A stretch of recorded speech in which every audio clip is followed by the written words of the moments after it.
It's time for Supply Chain Now Radio, sponsored by Apex Atlanta and Talent Stream. Broadcasting live from the supply chain capital of the country, Atlanta, Georgia, Supply Chain Now Radio spotlights the best in all things supply chain. The people, the companies, the technologies, the best practices, and the critical issues of the day. Now, here are your hosts. Good morning. Scott Luton here with you live on Supply Chain Now Radio. Welcome to the show. We're glad that you've chosen to join us now. Be sure to check us out on iTunes and SoundCloud. You can simply search for Supply Chain Now Radio. We'd love for you to subscribe, of course, so you don't miss any of our shows. And if you're listening to this on replay and you want to join us live next time, venture over to supplychainnowradio.com. Hit the big red button at the top of the site, which usually lists our next live show, and you will be ready to go. So let's say good morning to my talented co-host, Chris Barnes, President and Executive Director of Apex Atlanta. Good morning, Chris. Good morning, Scott. Title keeps getting better.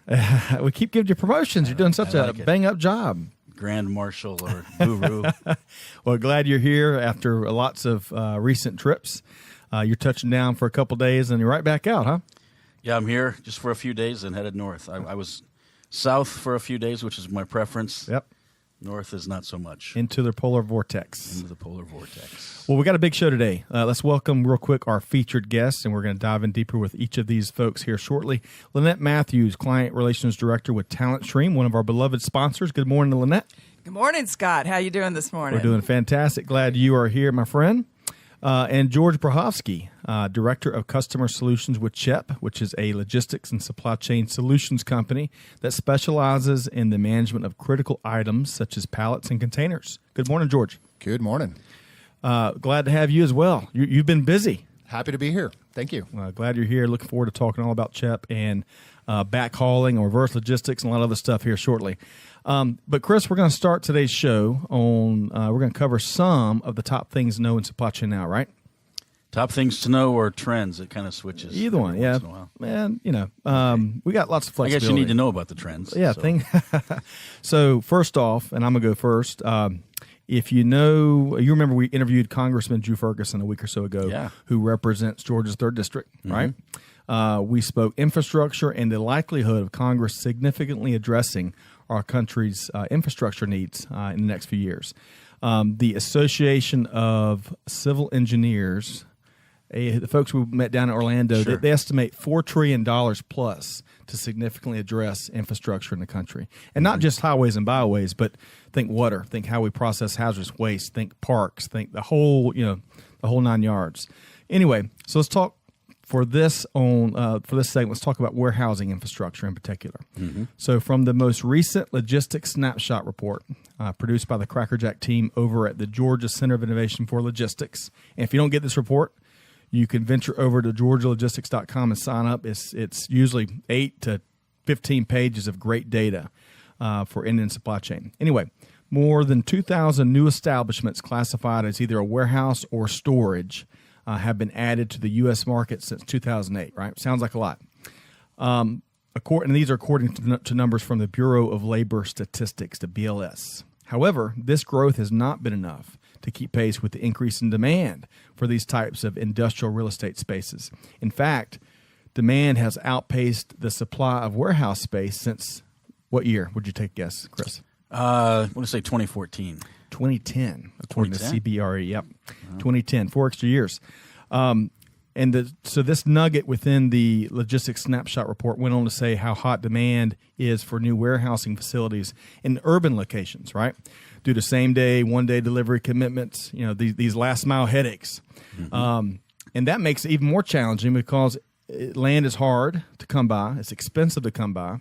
And even a bigger obstacle, according to this reporting, is the regulation, the zoning, the overall entitlements that are additional hurdles to identifying urban warehouse space. But handling obstacles is what supply chain folks do. We'll keep a finger on the pulse of this urban warehousing market. And if it's a great market if you've got warehouse space. Chris, you got any warehouse space in Metro Atlanta? No, but I was going to validate that report findings, not only in Georgia, but I think it's all across North America. Warehouses are pretty much at capacity. I typically tell people 80% utilization is at capacity for a warehouse. Else you don't have any chance to move product around or do any re-warehousing. But I was just in 4 warehouses in South Florida last weekend, and 3 of those 4, products sitting in aisles in the receiving zone because they don't have enough space. And so warehouses are over capacity, I can guarantee. A lot of that's driven by, it started with the Chinese New Year. Obviously, everybody plans for the Chinese New Year, which they have to get product in advance. But I think also the tariffs, people are waiting on, and I don't know if it's May or whenever it takes effect, but people are trying to hedge financially getting product in before the tariffs take effect. Yeah, there may be a deal in works from what we were talking about on the same show with Congressman Ferguson. There's been some reports that pushing things back, and there might be a breakthrough between the U.S. administration and the Chinese government. We'll see how that breaks, but lots of uncertainty, as we all know, sitting here, that is not helpful. And it's also driven operationally. When historically the customers have shipped wholesale pallets, and now they're being asked to ship cases and eaches.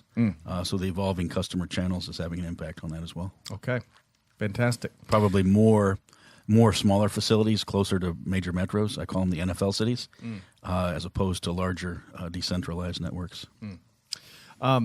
Well, so moving from the warehouse infrastructure to another supply chain super competitor, we're going to be talking with CHEP here in a moment, who is a supply chain super competitor.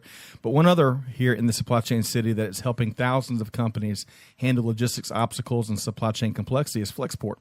Flexport recently announced a $1 billion investment received by a group led by SoftBank. Huge news. They've got a team based here in town.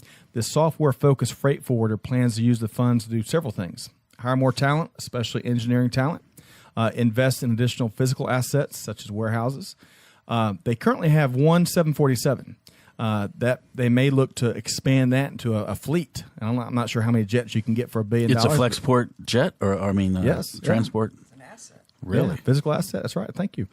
And then technology. So imagine that. They're going to use some of that investment to further invest in technology, perhaps more analytics tools for its ancillary businesses such as Flexport Capital, which is pretty neat.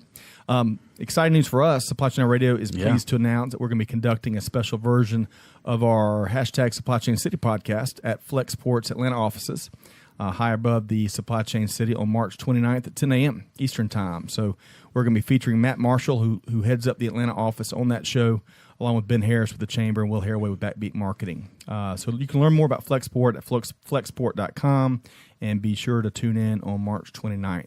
And Scott, it's interesting. They are absorbing a lot of talent, specifically in Atlanta. I don't know if you've noticed, but at Apex, we're all about helping people develop their supply chain acumen, skills.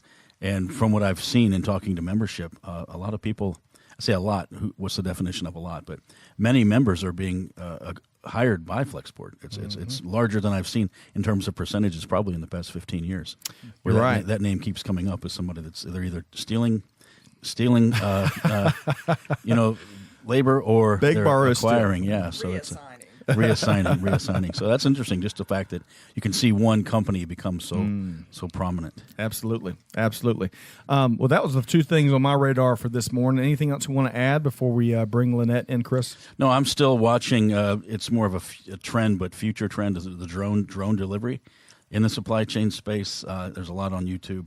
It's pretty interesting kind of what's going on there, especially as the evolving channels change. People want more things delivered. The neat thing I've saw recently is it's called a taco copter. It's actually not. It's just a concept that delivers food to you. So if you were Grubhub or one of those steaks, burgers, one of those food delivery Uber type of things, I'd be nervous. Oh, tacos. Tacos, taco copter. But if you're in that space, I'd be a little bit nervous, because I think as opposed to having a car deliver my food to my daughter, who seems to spend $50 a day on Grubhub. It's not just for her; it's for the whole family. I don't want you to think she eats $50 of food a day. So she just enjoys the technology. But I think that's what's going on. Drones are going to be delivering our food from McDonald's, Chick-fil-A. Love it. Zaxby's to our front door. Love it. We got to get the folks from Taco Copter in for a future Taco episode. Copter, yes. All right. So our first guest today on Supply Chain Now Radio is Lynette Matthews, Client Relations Director with Talent Stream. Good morning again, Lynette. Good morning, Scott. We are tickled to have you here. So let's talk about your background a little bit, because you're a Georgia Tech engineer. Go Ramblin' Wreck, right? Go Jackets. Go Jackets. A mechanical engineer, no less. 35 years in industry, leading manufacturing and distribution operations, right? Correct. And then you join Talent Stream. We can use all that expertise and experience, which is a huge asset for the Talent Stream team. So talk to us a little bit about that journey. Yeah, so having been in manufacturing and distribution operations for most of my career, believe me, I've had my hiring headaches. I know what that looks like. I know what the landscape looks like.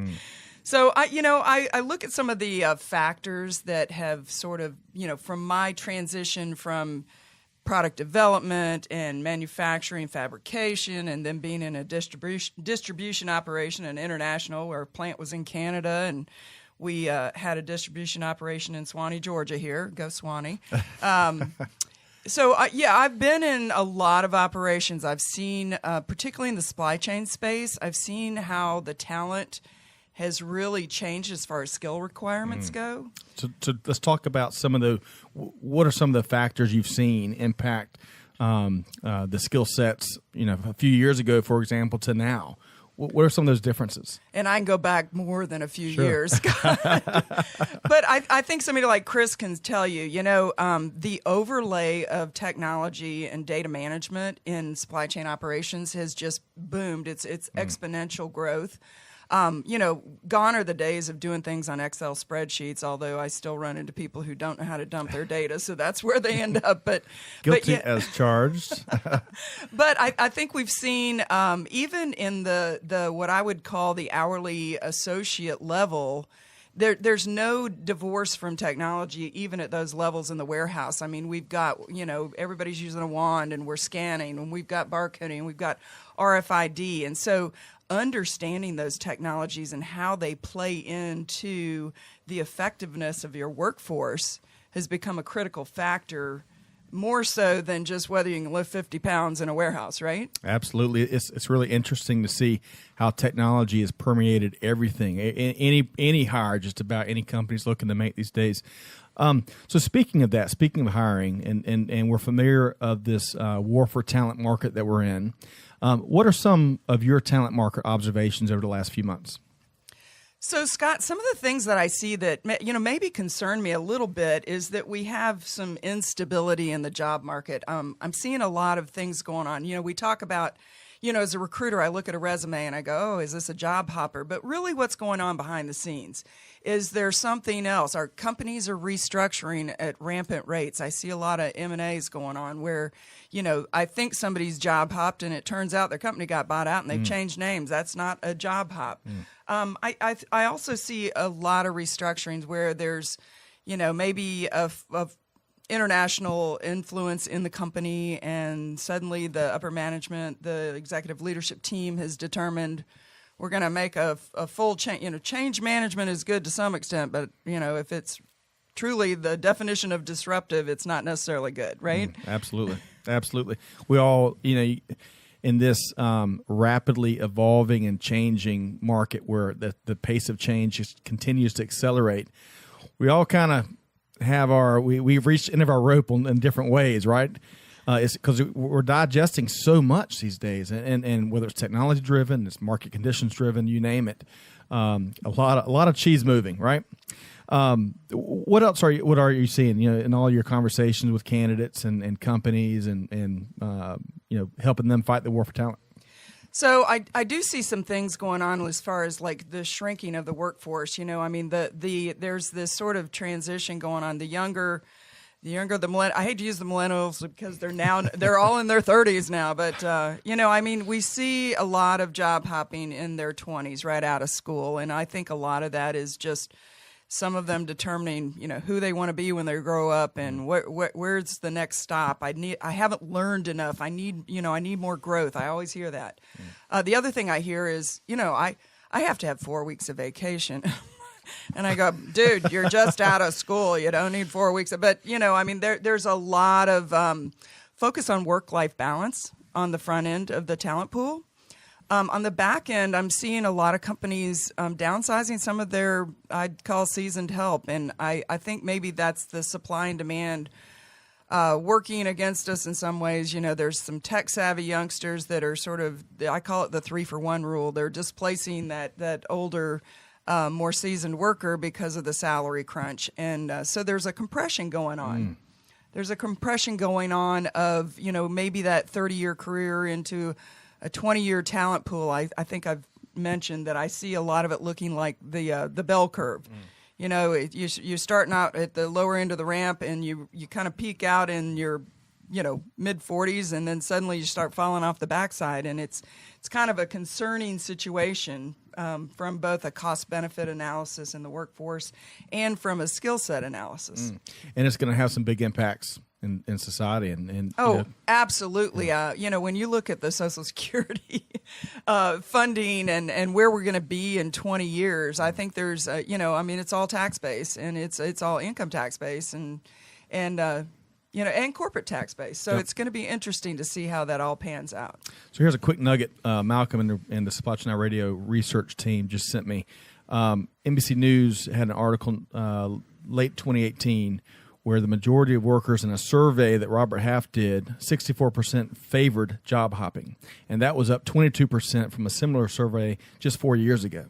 So it kind of speaks to your point, right? And I think this was this didn't focus, I believe, on millennials. We'll have to get Malcolm to clarify here. I think this was a kind of across all generations, but still 64%. That's a bigger figure than I would have had expected. Yeah, I was curious. Maybe we can get George's perspective here as well. But you say job hopping, is that a negative or is that a positive, or what's your view on it? Well, as a recruiter, of course, I have a view on it. At Talent Stream, we probably have, I would say, about 80% of our candidates that we place are passive candidates, which means they're actively employed somewhere else. Now, from our vantage point, we don't try to move people around on the chessboard more often than they should be moved. It's a strategic move. They ought to really be looking at their resume in terms of what they've accrued in terms of a successful deliverables at their current stop. And I typically do not recommend switching jobs anywhere under 3 years. 3 years. Yeah, I know it's different, especially if you're in the technology space. But, George, I don't know how long you've been at your current role. Almost 13 years. Yeah, I'm coming up to 13 years. 13 years, man. Yeah. You got to Wow. change, George. I think we got to move on here. So maybe I'm going to give you a bit of a different perspective on this. Yeah. Look, over the last, going on 13 years now, in a lot of cases, I am in the employer seat. So with bringing in the next generation of talent into our organization and multiple business units over the last few years, definitely one of the red flags I always take a look at is that job hopping. Right? If there is a purpose behind it, if there's a progressive advancement in the career and people are picking up the right skill sets and the right experience, then typically we're able to pick up on that. But to your point, if it's under 3 years, when I'm looking to fill a role in one of my teams, I'm looking for somebody that has great learning agility and somebody that can really advance, and we can make an investment into them through our organization. So, and CHEP does a lot of hiring, I'm sure, to be the supply chain super competitor that y'all are globally.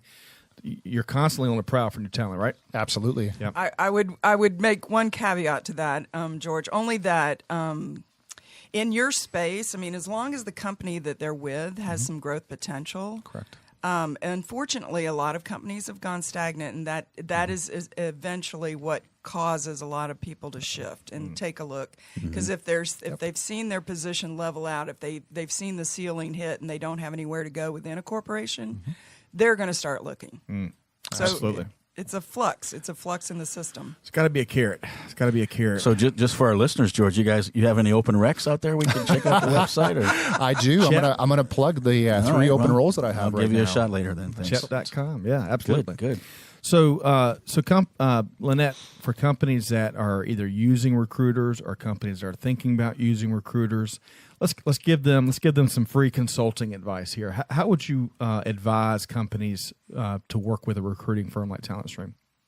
So it's always a cost-benefit analysis, right? I mean, that's how everybody does business. So, I mean, typically what I encourage from a consultancy standpoint is, evaluate the urgency of the hire. What gap is this causing in your company and your operation? Determine how long you can live without that person, because a lot of times you do have internal resources that can fill that gap, or you can have internal resources that are going out on the hiring hunt to determine how to get somebody in. Obviously, everyone starts with recommendations from their internal employees, right? That makes sense. I mean, in fact, a lot of employers have bonus programs for, referrals in your system. But a lot of times it's a very difficult skill set. And so, once you've determined that I can't live too long without this hire, and it's costing me X number of dollars, does that justify going outside to somebody who does it full time for a living, with the network, with the database, and the processes and systems to ensure that I get my criteria filled and my cultural fit filled? And with new hires, ensuring that it's a cultural fit, that's when some of the expertise and the coaching and the due diligence comes into play, right? Oh, absolutely. Yeah. I hear that from clients all the time. It's pretty easy to look at a resume and determine whether somebody has a skill set, and a lot of companies are using, certain assessments to determine whether or not what's been said is true. But I think from a cultural standpoint, how well is this person going to fit on our team? How well are they going to understand our mission and our, objectives as a company? And will they be a long-term, to your point, George, will they be a long-term play? Because they're an investment for us. That's how a company looks at them. Yep. Absolutely. It sounds like to me, I mean, from your organization, Talent Stream, you're actually taking the time to get to know your customers' cultures. I mean, you have to do that, right, to do the fit. Oh, absolutely. We never take a job requisition without spending some time with the hiring manager, typically about 45 minutes to an hour on the phone or in person.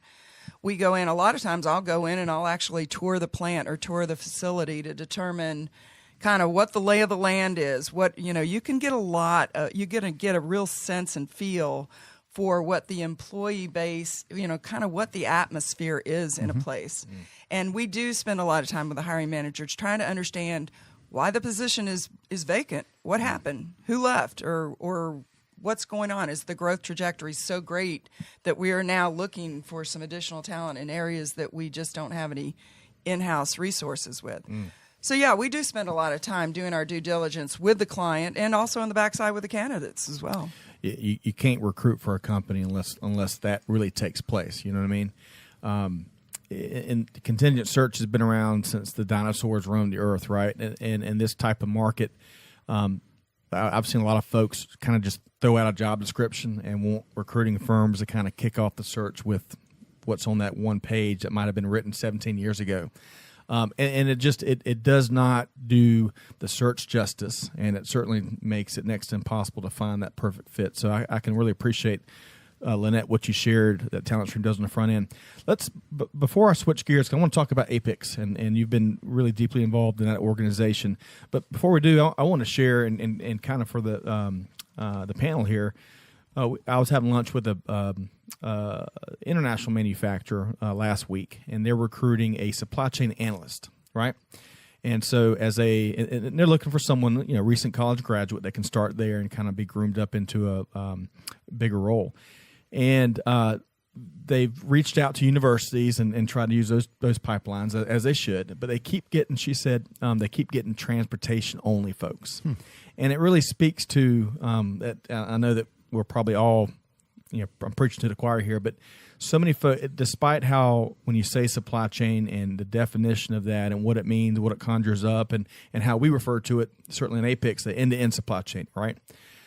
Still, a lot of folks out in the marketplace, even folks that are involved in the industry, still have that supply chain definition tied so much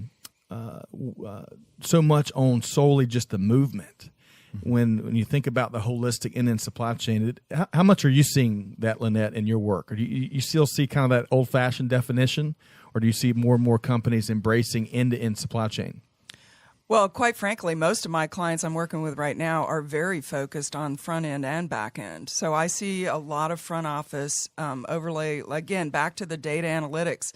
I mean, in our business, we're doing a lot of work in demand planning and supply planning. I see a lot of job opportunities, and we're working a lot of jobs in the procurement space.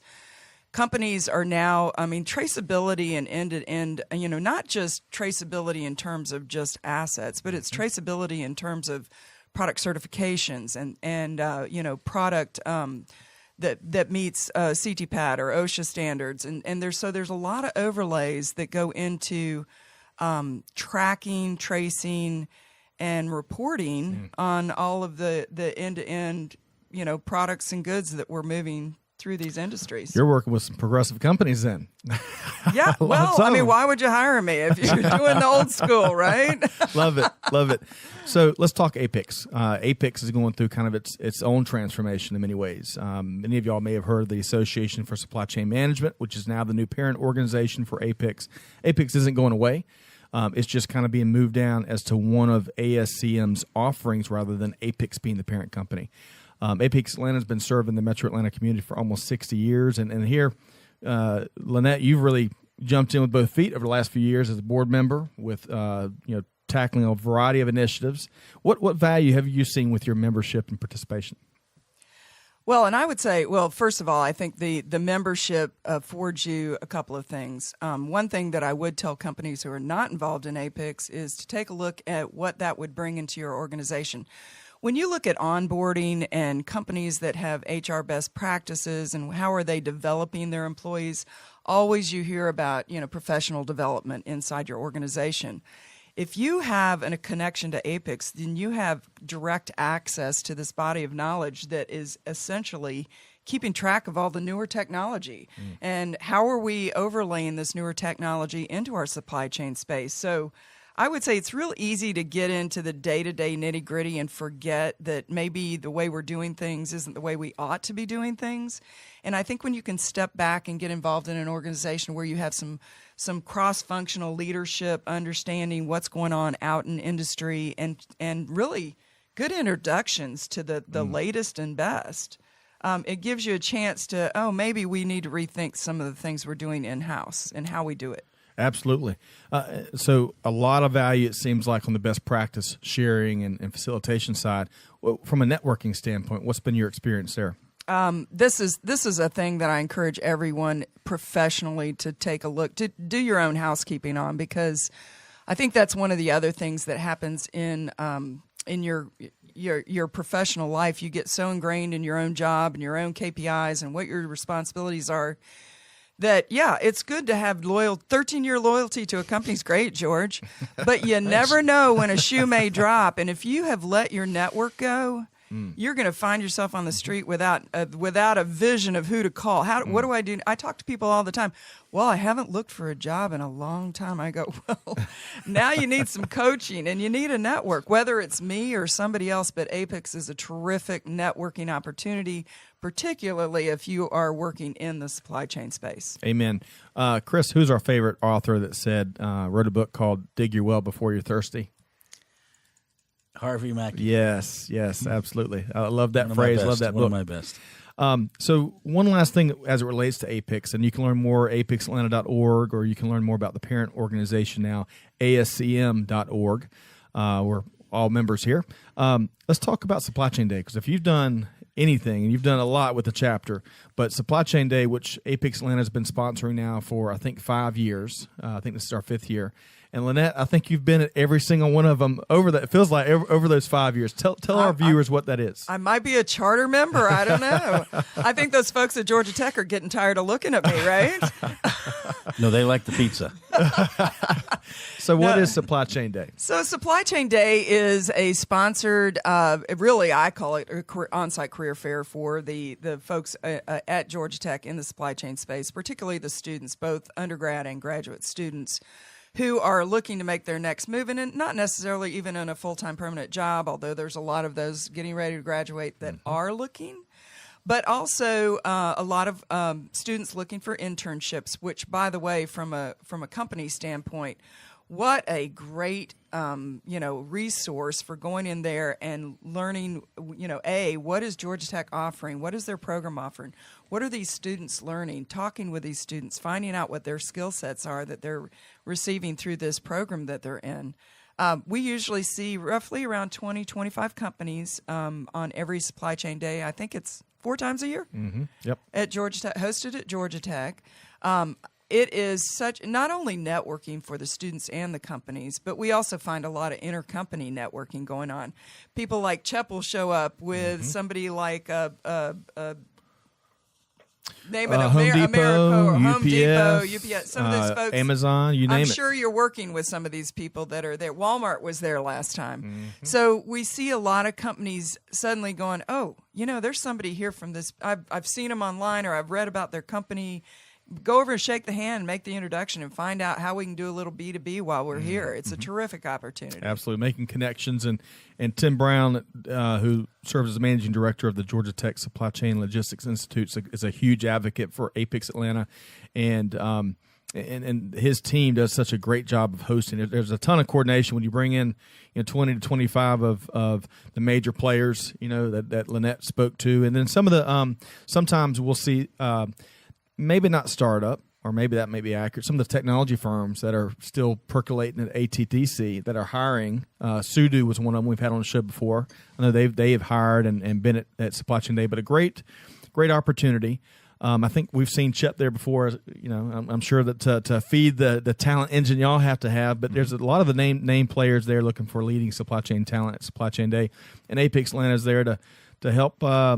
Serve as the magic salve and make the students more comfortable. And as Lynette, I think, touched on, sometimes there's little mentoring conversations that go on, because inevitably, while APIX Atlanta in our booth, we don't have any jobs, so we're the least popular booth. I was just going to say that, Scott. No one ever comes to talk to us. Yes. That's wise on their part. You got to they're there. They're on a mission. At the right place. That's right. I have a hook I use. I bring them in. Okay. A big net. But Lynette, really appreciate you're there religiously, and you're a wonderful mentor for these students, whether they're grad students, undergrad students, you name it, and really appreciate all you do for APIX Atlanta. So thanks for that. Can I put one more plug in for APIX? Because sure. I think this is something, I know it's probably been said before, but this is one of the things we do encourage the students to do. A membership to APIX Atlanta for a student is free. I'm free of charge. Ding, ding, ding, ding. And I ding, tell the free. student, that is one of my hooks I get them in on. Come talk to us. Figure out the best thing, back to the networking. Yep. If your school's great, learning's great, courses are great, internships are great, but if you don't have a network to rely on and to build your professional career on, then you're really leaving a piece of your portfolio unaddressed. Completely agree. So we don't have time to cover a great webinar you did. We'll put it in the show notes. Lynette, a year and some change ago, gave a great practical webinar on some of the do's and don'ts of resume writing, and also gave some great tips on transitioning more successfully. So we'll put that in the show notes. How can listeners get in touch with you, Lynette? Probably the easiest way is to go to our website, talentstream.com, I can never say that, talentstreamstaffing.com. You got it. And I'm at the bottom of the page. You can also hook up with me on LinkedIn. I am a LinkedIn, they contact me daily because I'm on there so much. So look me up on LinkedIn. So thanks so much, Lynette Matthews, Client Relations Director with TalentStream. Of course, one of our beloved sponsors and one of our we're big fans. We're big fans of the Lynette Matthews fan club here in the Supply Chain City. So thanks so much, Lynette. Yeah, Scott, and I'll also say both Lynette as well as TalentStream, I'm positively impressed by just the market presence you guys have in terms of getting out there and supporting the networking community. I know whether it's through Supply Chain Day or Women in Technology or whatever it is. I think you guys have a good presence out there. So I appreciate you guys. Well, just getting out of your office and going out into the market. Thank you. And to our listeners, this is episode 57 of Supply Chain Now Radio. So for the panel's benefit and our listenership, we try not to do TalentStream commercials on here. So this is the second time we've featured a member of the TalentStream team here. But, really appreciate your approach and what you've shared, especially in this war for talent environment that we're in, Lynette. My pleasure. You bet. Stick around. We're going to pick your brain on a couple of things after the show. So up next today on Supply Chain Now Radio, we welcome George Brehovsky, Director of Customer Solutions with CHEP. Good morning again, George. Good morning. How are you? I'm well, sir. Fantastic. Well, I wish we should have carved out the rest of the day to talk about what CHEP's got going on. Because CHEP is one of those organizations that help really drives a global supply chain. But for our listeners, the kind of Reader's Digest version, tell us about what CHEP does. Absolutely. So look, at the highest level, we really connect people with life's essentials. And I was explaining that to Chris earlier on and kind of looked at me and went, connecting with people with life's essentials? What does that mean? Well, we do that through our reusable assets. So we are an inherently circular business model where we are an asset-based company. We have pallets, crates, and containers present in over 60 different markets across the globe. And we support fast-moving or consumer packaged goods product movement throughout the supply chain. So the way that our program works is that if you have a goods producer, when they need to produce their product, they will contact us. They will lease our assets, and they will compensate us for the use of those assets. And an inherently important part of the program is that they tell us where they ship our assets. And I'm mentioning that as a segue to our conversation. Well, so we're going to dive deep into that. But before we do, of course, CHEP, if you're in supply chain, they're infamous for their blue pallets everywhere. Correct. Tell us about this notion of a carbon neutral half pallet. So as we looked at some of the emerging trends in Europe, is we do have the benefit of operating in multiple continents. With the growth of discounters in Europe, going back to about 10 years ago, we saw that there was a large need in the marketplace to reduce product touches on high velocity items. So if you looked at some of the large players there, what's happened in a market like the UK, for instance, you've had these hard discounters that came in and completely changed the landscape from a market share perspective. And they did that through unlocking some supply chain efficiencies by actually changing the way that they manufacture and distribute their product. The real magic in that has been that they've reduced the size of the unit load and have used things such as half pallets and quarter pallets and other modular platforms to reduce the number of product touches in the supply chain. When you do that, you can automatically unlock the savings that come in line with that and start looking at reinvesting them into price or customer experience, depending on your product positioning.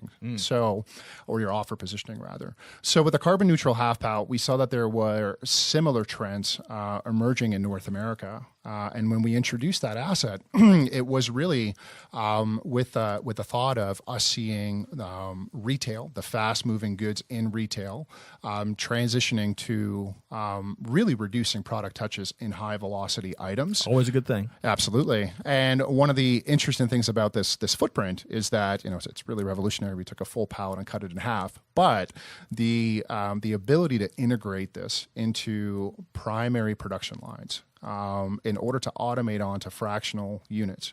Our design actually enables this for majority of the manufacturing in North America. So with this asset being reusable, of course, it is carbon neutral. So that is one of our biggest benefits, is that in comparison to utilizing a recycled or a whitewood option in the market, this is something that continues to be reused within the supply chain. Love it. Carbon neutral half pallet. You mentioned footprint. Y'all have got a significant footprint here in Atlanta, the supply chain city. Tell us about that. Correct. Our North American headquarters are based here in Atlanta. So we have an office in Alpharetta, and we do support some of the largest organizations that are headquartered in Atlanta as well. Fantastic. And that y'all came and established that a few years back. Atlanta's gain, Orlando's loss. I'm sure we love an Orlando down there, but Atlanta's a very unique supply chain hub here. Glad to have you too. So you've been, before we talk about transport orchestration initiatives, which is certainly a 25-cent word, you've been with CHEP for 12 years now, going on 13. Yep. Let's talk about kind of how your role, where you started and how it evolved into what you're doing now. Absolutely. So I have an operations background. I have a supply chain background. I actually came from retail. I had some experience working at Costco and Walmart. My last role before moving on into CHEP was actually operating reverse logistics within Walmart. And that was specifically Walmart Canada. So if we're talking about supply chain and supply chain complexity and the length of haul and back hauls, which we're all going to talk about here as it relates to the orchestration 25-cent word, imagine trying to really optimize your supply chain in a place like Canada. So that's where I started my career in supply chain. When moving on to CHEP, I held various different customer-facing roles within CHEP as it relates to managing some of our retail customers and really being part of the commercial function. And the last role that I was in, actually, before I transferred here to our North American headquarters, was in a division that we call store fulfillment. Hence why I got so excited about you mentioning the carbon neutral half pallet. Yes, I love it. This was a big portion of me working with some of the largest retailers in reducing those product touches and reinvesting those efficiencies. So, George, you guys took the Amazon box concept and made it carbon neutral, didn't you? There you go. Looks like let's talk transport orchestration. And just a little side note, my wife bet I could not pronounce that accurately 6 times out of 10, and she may be right. We'll see how this next 20 minutes goes. Okay. But why should companies? Well, first off, let's define transport orchestration initiative. What CHEP's doing there? What does that mean? Absolutely. So I mentioned an important part of our business model is our customers telling us where they ship our assets. So whether it's a blue pallet or a container or a crate in certain markets, it is our asset. So in part of that program, our customers tell us which retailer in a lot of cases they ship that to. What that unlocks for us is a lot of visibility to where our assets are ending up, where they're accumulating. And traditionally where we've partnered with customers has been on the backhaul portion. So our assets typically flow in reverse to fast-moving or consumer packaged goods. So I would say about 10, 15 years ago, we started going down the path of collaborating with both retail and manufacturing customers to actually haul our assets. So they needed to reposition equipment back to manufacturing consolidation points, and we've in a lot of cases mutually benefited from reducing empty miles because our reusable assets need to flow back to those similar markets. Now, fast forward to about 3 years ago, in some of our more mature markets, such as Spain and Europe, we found that once we have over 200, 250 customers on this collaboration program, we needed to take a look at unlocking additional value in the supply chain. So the one area that we took a look at was actually utilizing a lot of this data that we have in partnering up our customers that wouldn't normally talk to each other to actually reduce empty miles amongst themselves and help build closed loops amongst partners that, again, wouldn't normally talk to each other. So if you look at the traditional collaboration space in the industry between manufacturers and retailers through things like joint business planning, for instance, a lot of the low-hanging fruit has been picked. Where we come in through transport orchestration, and we do this in other areas as well, but through orchestration is we help connect multiple manufacturers or multiple retailers in certain cases that wouldn't normally talk to each other through the power of our data. Blessed be the ties that bind. You ever heard that song? So, no one likes empty miles, correct? Right, and that's one of the main thrusts of this orchestration offering, right? Absolutely. And you mentioned 200 plus companies. Y'all have a lot of leading consumer good manufacturers that are participating and communicating and collaborating in new ways with this orchestration, right? Correct. Yes. So a majority of the best way to define orchestration is lane matching. So anybody that talks about it is transport lane matching. Scott, you mentioned lane magic. Lane matching. New product. Lane there you magic. go. There you go. Orchestration magic. So a lot of the customers that we've been that have been part of this program specifically have been in Europe. Where we are with this capability in North America is we are actually piloting and developing this along with our customers today. So there are a few pilots that have been deployed that are underway. However, we do see significant potential in this in the North American space. So before we talk about maybe an instance of it working and maybe some of the early results, what tools does CHEP utilize to make it happen? Excellent question.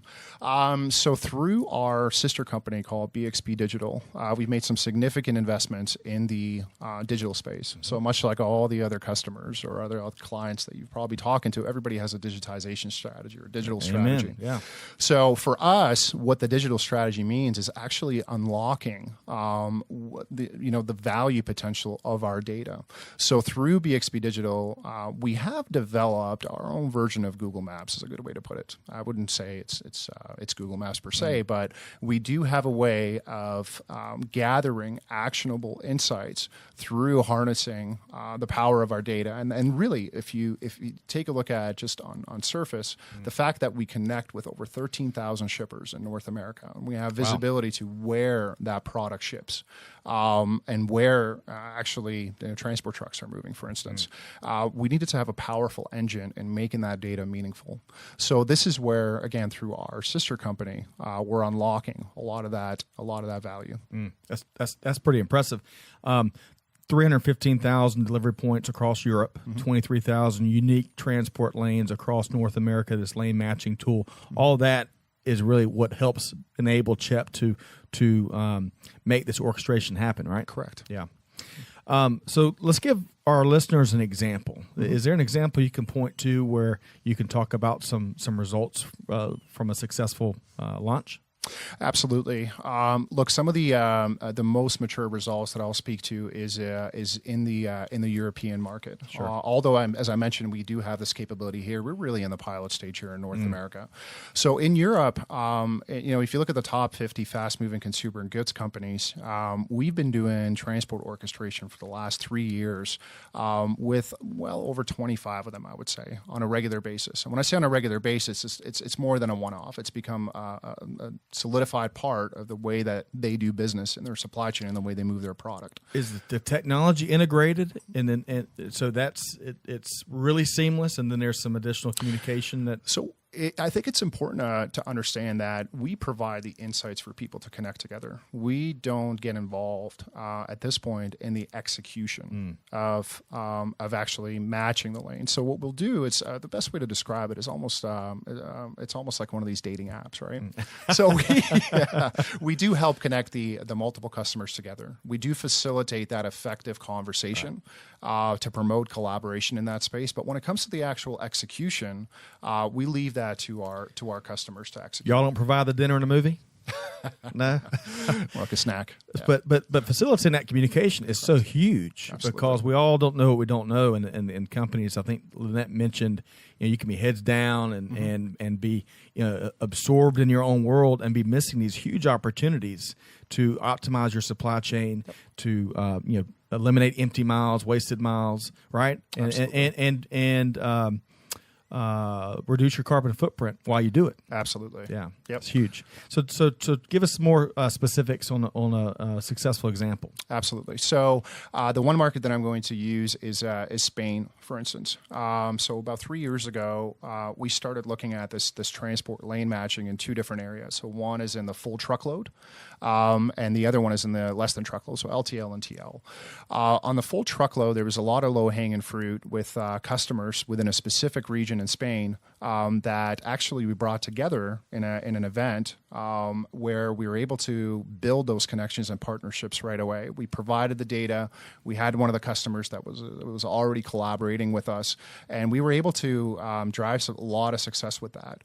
Where there's a lot more potential and growth in that, and I believe in both markets, is on the LTL side. So anytime you really have space on the truck and you're moving from point A to point B, we have the ability to actually take a look at all the pertinent shippers along that route by utilizing some of our systematic capabilities through various algorithms to actually help connect freight at the unit load level, which is a little bit different. And the reason why I say it's a little bit different, look, if you look at a lot of the transportation companies out there and the transport providers, they've been optimizing routes for 20 plus years.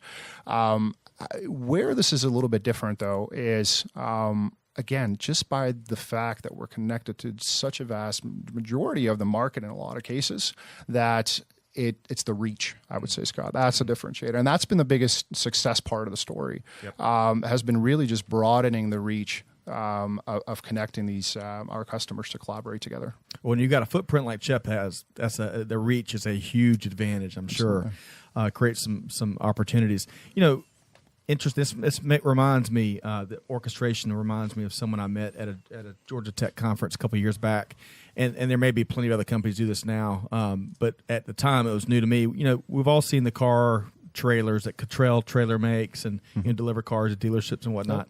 And now you've got companies that are using these empty trailers. So after the truck makes a stop and all the cars roll off and go into dealerships so that we can purchase our latest Honda Accord, the Admobile like I drive. Then companies will lease out that space for the backhaul. Are y'all seeing this? Are y'all involved in this at all? I wouldn't say we're seeing it. Okay. I wouldn't say we're involved. We're interested, but we're not involved in this in that space yet. Well, I figure with CHEP leading the way on the war on wasted miles, that you're not involved. That's a very short list of things, right? Yeah. This orchestration. So for companies that may be looking at participating and in this transport orchestration, what would you recommend as a first step? I think it's really it's interesting when you take a look at yourself, and I think there's from a shipper perspective, I would define shippers in the collaboration space in two different ways.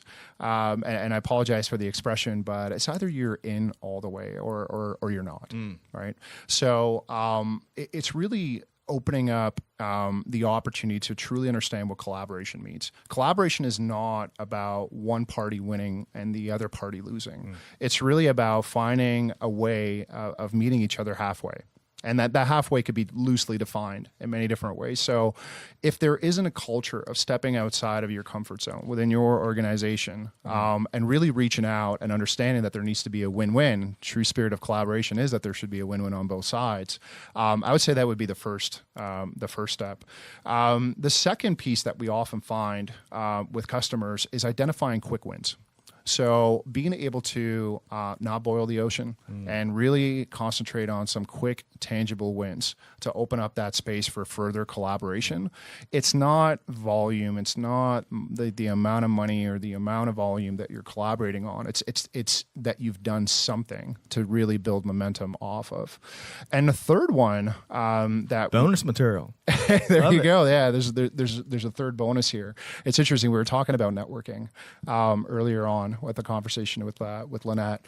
What we're finding, and what I found with customers, is that once you're able to identify the quick wins, open up that real space for collaboration, you start inherently building this network.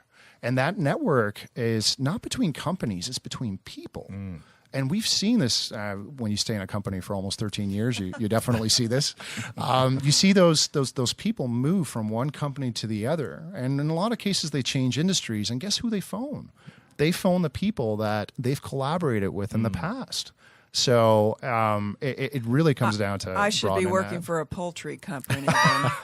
No, we used to backhaul on an egg truck from Canada. I used to bring my filtration equipment down from Canada on backhauling on an egg truck. Yeah. There you go. Hey, making it happen in supply chain. So for companies that may be looking at cutting costs while improving their supply chain performance and reducing the environmental impact through orchestration that CHEP's doing or some of the other vast array of services, how can folks get in touch with you or CHEP? www.chep.com. That would be the first place, I would say. And I'm going to copy Lynette as well. I am on LinkedIn, so I could be reached on LinkedIn. So that's George Brehovsky. Thank you for pronouncing my name, by the way. My wife bet me that you would not be able to pronounce my last name. She must be friends with my wife. Knows me too well. Good job with that. So I would say that would be the first space. The other plug I would do just real quickly. Look, there are three major challenge themes that we help customers solve for. So look, I lead professional services within CHEP. So this is really a mantra that we live and die by in a lot of cases. So look, eradicating empty miles, we're passionate about that. Eliminating waste is another area that we help companies with. And the third one is cutting out inefficiencies. efficiencies. Along that comes, we could spend an hour talking about all the capabilities of how we do that, but those are the real three pillars of how we help companies cut supply chain costs. So to our listeners, check out CHEP, CHEP.com. Again, their North American headquarters is right here in the supply chain in Metro Atlanta, being Alpharetta, which, gosh, talk about a lot of growth. Alpharetta has been changing dramatically. A lot of technology infrastructure and investment up there. But what a great neighbor to have in the supply chain city. So George Brehovsky with CHEP, thanks for joining us today. Thank you. Hey, George, I had one closing question for you. I'm in warehouses probably 3 or 4 times a week, and I frequently will see a random blue pallet or two. What should I do if I see that? Am I to assume they're only leasing one pallet? Or I'm just curious when that happens. That's a lost asset. Is that a lost asset? I would love to for you to get a hold of me, and I can help answer that question. I'm not going to give you my customer list, so I don't want to throw anybody under the bus. But I always thought that unusual when I see a random blue pallet that says CHEP on the side. I'm like, even CHEP has shrinkage. Is that not supposed to be here? So in reality, that's probably in the wrong place. Is that correct? Without knowing specifics, no, Chris, honestly, okay. I wouldn't be able to comment. But for the most part, we do see our assets end up in a lot of interesting places. Sure. And just quickly, how are you tracking those assets? You had mentioned customer tells you where they go. Are you doing anything proactive? Like with RFID Absolutely. So look, when it came to that customer reporting, we've transitioned to a lot of our customers being on EDI. So we talked about warehouse management systems, for instance, before here. In a lot of cases, it's an EDI or an FTP file transfer protocol with our customers. So wherever they're shipping their product, we have an understanding where our asset is being shipped with that. Now, the areas that we have been developing a lot of new capabilities have been in the IoT space through utilizing Internet of Things devices, for instance. So I mentioned our company, BXP Digital. There's a website there as well. People can check out. There is a lot of development in that space, and that's what we're hearing a lot of inquiries coming in from our customers. So when I talked about those 3 common challenge themes that we help solve, cutting out inefficiencies, that's where a lot of our digitization or digital capabilities come in. Okay, good. Well, what a great conversation. Lynette and George, don't go anywhere. I think the taco copter's bringing us lunch, right? Right, Chris? On its way, I see it. Hovering over above. So we are going to finish today's episode. I think 57's right. We got a couple episodes in production. Whip, definitely. Even at Supply Chain Now Radio. So we're going to sign off on a couple of event announcements. We've been beating the drum on some of these. Atlanta Supply Chain Awards, which CHEP is a nominee. Right, we're going to release all the winners on March 12th at the luncheon. Lynette, I know you'll be there. We look forward to seeing all of that. We're having tacos. And it's Taco Copter. They got to sponsor a show. They got to get it. Okay. Georgia Logistics Summit, Thursday, March 14th, Cartersville. GALogisticsSummit.com. It's going to be focused on the inland port strategy that the state of Georgia is doubling down on. We're going to be there as well. In fact, Supply Chain Now Radio is pleased to be a sponsor for this year's summit. So join us for that event, GALogisticsSummit.com. Chris, upcoming Apex classes at Georgia Tech Supply Chain and Logistics Institute. When is? Yeah, we offer the boot camp style, so it's 2.5 days of back-to-back, 1 week of CLTD and CSCP. I will let you go to apexatlanta.org and check out what those mean, but yeah, one class is in June, one class is in October. Yep. And if you want to learn more, if you can't find it on the website, you can shoot us a note at scott@supplychainnowradio.com or help@supplychainnowradio.com. We'll get you the link over to you. Chris, in May, the Association for Manufacturing Excellence is holding its Atlanta 2019 Lean Summit. Great speakers, best practice sharing, networking, focused on the world of manufacturing. Chris, they've got some great tours lined up. Caterpillar, Ingersoll Rand, ZF, Fiber Visions, and like 10 others. We're pleased to serve as a media partner, and we're going to be broadcasting live Monday, the evening of the first day of the event. You can learn more at ame.org, or, of course, shoot us an email. We'll point you in the right direction. Yeah, they tend to focus, from what I've seen, Scott, a lot on lean processes. Manufacturing, but I think just lean in general. Yep. And we're some lean champions here today, right? All about elimination of waste. The relentless pursuit of the elimination of waste, right? Oh, Lord, Lent starts today. Now y'all are going to get me started. Lent and lean. Lent and lean. So great event, AME. So AME.org or shoot us a note. We are excited to be media partners of EFT's 3PL and Supply Chain Summit. That's being held right here in Supply Chain City, June 10th through the 12th. Home run lineup of speakers: Land O'Lakes, senior executives. A lot of these are C-levels. Land O'Lakes, Uber Freight, Cisco, UPS, many more. We were broadcasting. We're going to have a booth, and we're broadcasting live from the event, which was just a recent development. Check out EFT.com, which is a London-based, you may know, I for Transport. They do a lot of events serving the world of supply chain. Check out EFT.com or send us a note. We'll get you more information. And looking forward to that event, Chris. Yeah, this is their, 13th or 14th year here in Atlanta. I think so. I'm glad they've made a commitment to make this kind of their host city. Wow. Absolutely. Big thanks to our guest today, George Brehovsky with CHEP. Learn more at CHEP.com. Lynette Matthews with Talent Stream. You can learn more about Talent Stream at talentstreamstaffing.com. Chris, before I sign off, anything else on your end? Yeah, I just want to mention, just take a look at some of our profiles in supply chain leadership podcasts. One we did recently was with Richard Sharp. He's president of Competitive Logistics, and we talked about the history since he's been here, probably the past 20 years, his involvement with CAPS Logistics and kind of the future. He's a great visionary. And we also have a new one coming up probably in the next couple of weeks with Ben Konsinski. He's a professor at Emory, Operations Management and Research, and I met with him recently. He's quite a character. So check that one out, and you'll learn what an SOB is. So Richard Sharp, friend of the show, has been on the show a couple times now. Competitive Insights, right? Competitive Insights, yep. So to our listeners, thanks for joining us today. Be sure to check out other upcoming events, replays of our interviews, other resources at supplychainnowradio.com. Again, you can find us on iTunes and SoundCloud. We love our subscribers. We'd love to have you subscribe so you don't miss anything. I think we've uploaded upwards of 90 shows now on those channels. On behalf of Chris Barnes, our entire team, including Malcolm and the Supply Chain Now Radio Research Team, this is Scott Luton wishing you a wonderful afternoon. We'll see you next time, and make way for the Taco Copter. Thanks for learning. You bet.